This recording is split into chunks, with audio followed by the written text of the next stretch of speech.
Hey, how you doing there again, folks? Me again, of course, Brandon Wenzel. Come back at you. Another offering off my sampler platter. Yes, you folks, sampler videos, series videos I've been doing for a while. I go over there, try out food and drink items. I eat stuff, I drink stuff, and folks, I'm going to talk about stuff. I'm going to let you know all that you need to know about hopefully delicious stuff that time I'm doing this, folks, I'm not going to lie. This is another redemption video, so, we're going to put on our serious face now. It's going to be, let's dial back on the nonsense a little bit. We're trying to do some good in the world. But it's a super simple format, folks. I'm going to eat and or drink some shit. I'm going to let you know how the experience went. And then using that information, you can go over there and decide how you want to live the rest of your life. Am I saying that you should go over there and base all of your decisions, on my reviews? Maybe. Maybe not. I'll leave that up to you to interpret. But I'm inside the truck. I'm also wearing a super cool shirt. Folks, when I wear super cool shirts, I like to highlight the super cool shirt. What super cool shirt am I wearing today? Well, folks, I'm doing boom! It's my Storm Chasers shirt, specifically the Storm Chasers. The Storm Chasers, if you're not familiar, which, I wouldn't be terribly surprised. It's part of an independent comic book universe done by a guy named J.D. Rosario, who operates out of New York. He has been producing and creating comics for years now, many years now. I became aware of his stuff some years back, been a big supporter ever since. He does all of his stuff through Kickstarter campaigns. That way the stuff that's getting out there is getting out to the people who want it. And the Storm Chasers, they're like his signature team. They're, his version of the Avengers, basically. It's not all superhero stuff, though. They do have, New York versus the World, which is a zombie story. There's one about an undead chick that I can't think of the name of off the top of my head. I should have looked it up. But, really talented dude. He works with some incredible artists. I'm a big fan of his stuff. So, if you're ever interested, if you happen to be into nerdy shit like I am, I will direct you in his direction. Or you can just look him up. I'm sure you'd find it. But anyway, what am I trying for y'all today? Why is it a redemption video? Well, folks, we're trying something from Boom, Zanzi's Italian Deli, and I just got through reviewing one of their American subs. Now, the thing with Zanzi's is this. I've been going over there, I've been trying out different sub places for a few months now, and I hit Zanzi's about a month ago. Initial reaction wasn't fantastic. I tried one of their Italian subs, one of their roast beef subs, and it wasn't the best. So, in the spirit of hopefully promoting positivity, I put up a poll asking you folks, hey, should I go back? Should I give them another shot? Everybody said yes. So here I am. I'm doing it. I just got through doing the American sub. Go watch that one. And by the way, I have an entire playlist called Subs for Subs, where I go over there, I release a sub sandwich review every Sunday because Sunday is SUBday. We're going to keep saying it until people take to it. National movement. But anyway, so what am I trying from Zanzi's now? Boom! Okay, then it's got a P on it. What does the P stand for? It stands for pastrami.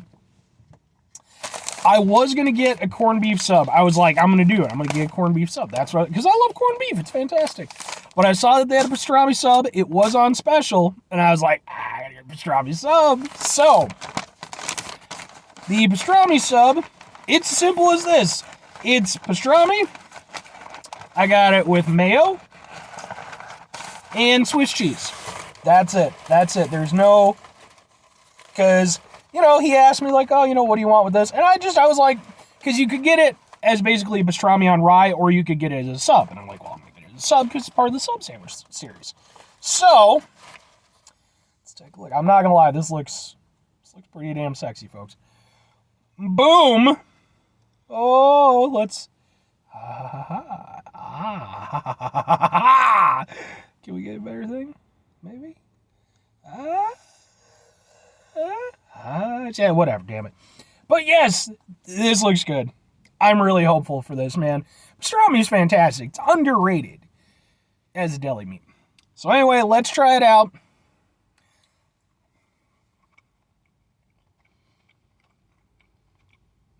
Right off the bat, I like the pastrami. So, let's eat a sandwich. for we can do nothing else at this time. Ah, pastrami's good.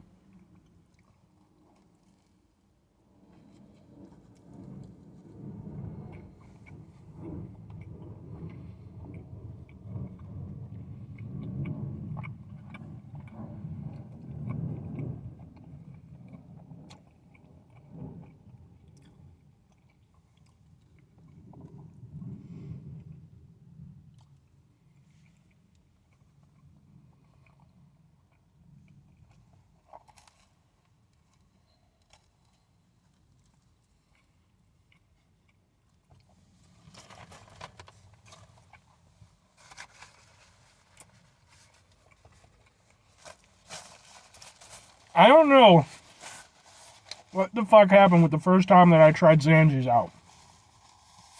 Because it must have been an off day. Because this run of subs versus that run,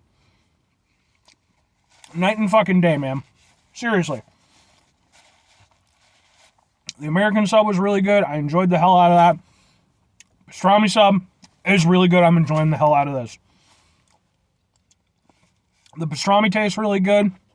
The mustard works really nicely. I'm a little bit here or there as a mustard person. I can kind of roll with it in certain circumstances.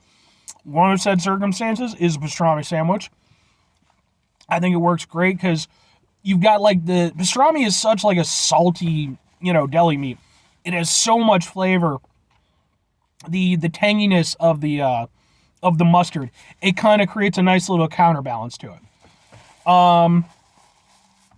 If I have 2 points of contention. 2 points of contention. Number one, and I mentioned this on my previous one and with the other ones, the consistency of the bread is just, it's a little bit stiffer than I personally would like. And mind you, I'm not saying it's like vastly so, but it's like, for me, when you're going to get a sub, you want the inside to be nice and soft, and then you want the outside to be, have a little bit of a crispiness, some crunch to it. This has that, but the outside's just a little bit chewier than I would like. And again, it's a fairly minimal point. Like, I can go through it. It's just something that I do notice compared to some of the other sub places that I've had. And that might just be, personal preference or anything. Like, it doesn't taste stale or anything like that. It, tastes fine. It's decent enough bread. I don't have any issue with it. I wouldn't say it's standout, but it's, it's good enough. The only other thing that I have sort of working against it, I maybe would have done, it was kind of the opposite of the American. With the American, I wanted a little bit more mayo. With this one, I could have done with a little bit less mustard. Because here's the thing, I like the mustard. It's tasty, and it works well with the pastrami, but the Swiss cheese really doesn't stand a chance against those two flavors when they're that impactful. So I think a little bit lighter on the mustard, just to go over there and kind of accent things. It would have let the Swiss cheese, kind of still be there, still do its thing. Because it's there, and like I did, you saw me take a little piece off and taste it individually. It's decent enough Swiss cheese. I'm not even that... The pastrami sandwich is a weird thing because it's like... I love the pastrami aspect of it. I'm not... Typically, you get pastrami on rye. I'm not a big rye bread guy. I'm okay with it. But it's not my favorite bread. I'm not a big mustard guy. I'm not a big Swiss cheese guy. All of those things, the only thing that I really like is the pastrami, but when they come together, it works really well. And that does this in here. Like I said, it's just a little bit too much mustard. I think a little bit more dialed back just will let the Swiss cheese do its thing. But yeah, man, that's the thing that makes this, because like if the American sub is like the equivalent of the Italian sub, in this redemption series. This is definitely the equivalent to the roast beef sub. The roast beef sub, go watch my full review if you want my whole take on it, but it just tasted of nothing, It was like the roast beef, which was supposed to be the highlight, was just completely muted. And I don't know what the hell was up with that. This is like the exact opposite. The pastrami tastes fresh. It tastes really good. This is a very solid pastrami sandwich. But 2 questions have to be asked. Would I get it again? Would I recommend it? Yes, and yeah. So for myself personally,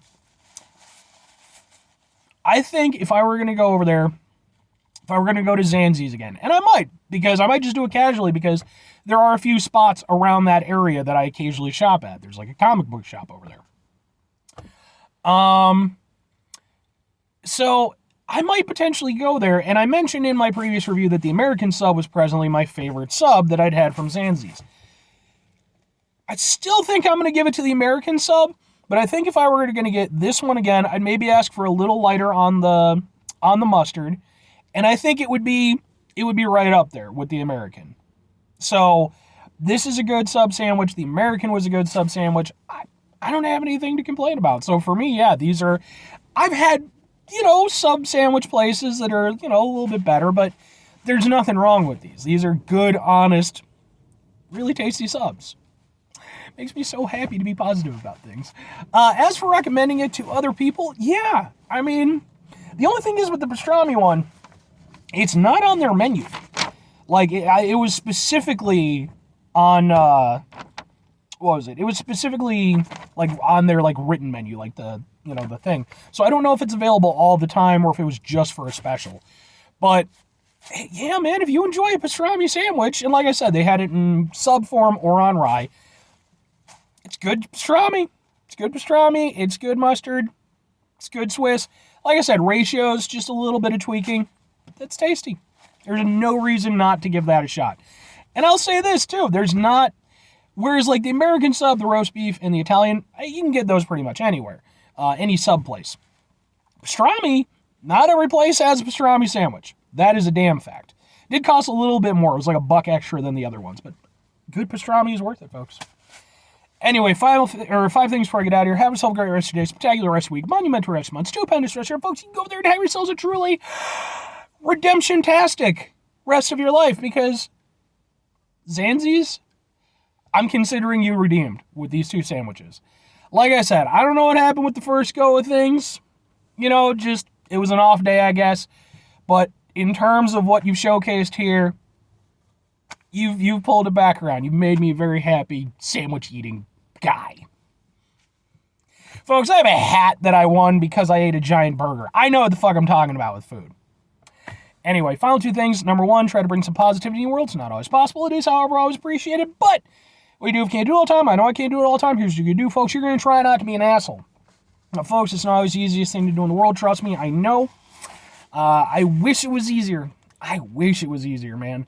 But life can be very stressful, very distressing, and at times creates what I like to call asshole-inducing situations where you just want to let out your asshole. Take a step back, try to mitigate the level of assholishness in our lives, hopefully do better for ourselves and for those around us. Very final thing, folks, do the thing, whatever the thing is for you, that's what I want you to go out and do. Folks, these 2 reviews that I've done here today are all about redemption. Maybe go over there, maybe give something a shot again, man. Maybe you're over there, maybe back in the day, you went over there and you were trying to rollerblade, right? And you were getting it down, you were doing okay, but you went over there and you slipped and you fell in front of this girl that you liked, and she went over there and she laughed at you because she was a bitch. And you went over there, you threw your rollerblades away, you never rollerblade again. But then, maybe around like the year like 1999, 2000 or so, you went over there and you played the Sega Dreamcast game, Jet Grind Radio. Yeah! Or Jet Set Radio, depending on what part of the world you're in. Maybe you go over there and, maybe you want to be that guy. You want to do the whole thing. Don't spray paint stuff. I mean, unless it's, in areas where it's okay to do that. And you know what? Maybe you're going to try it again. Maybe you're going to be over there. You're going to be rollerblading and tagging and doing all kinds of stuff. That is a very weird game where you basically save the world through graffiti. But it's so fun and I love it. Or conversely, you know what? Go play some Jet Grind Radio. Or Jet Set Radio, depending. You can play Jet Set Radio Future. Some people prefer that one. I still prefer the other one. Anyway, bye.